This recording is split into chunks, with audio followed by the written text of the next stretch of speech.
like you to give me the scenario, or give me a sense of what happened, like in the room when the MPC members were deliberating around the ways and means.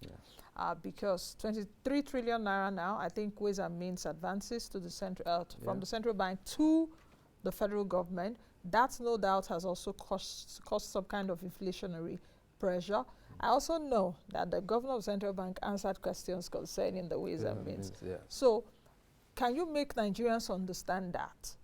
You know, how considerable is that weight of ways and means on on the MPC not achieving its objective of controlling inflation?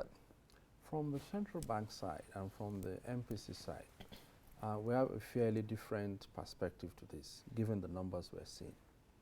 Don't forget that ways and means financing is like filling a hole. It's different from where you have, you know, you're already at a level, a threshold, minimum threshold, and then you are building on that. As against, you are below the threshold, and you are building up to come to the threshold, minimum threshold, where you think building above that is inimical to your growth or to your stability. So we were below the line, the threshold. So the injections or the ways and means financings by the central bank to government. Don't forget also that central bank is a banker to government.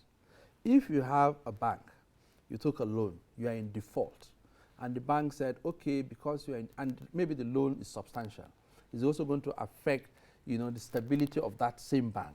You're a big customer, and the bank will say, okay, you are in default, but we're going to give you this, like refinancing your debt.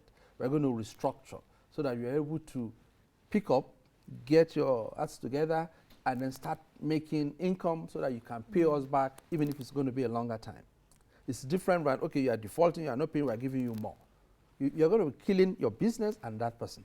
So I'm using that analogy, even though it doesn't match accurately, that yes, government has shortfalls, deficit, borrowing cost, foreign is high, availability of foreign borrowing is also high, and then you also have domestic challenges, revenue inflows are tight.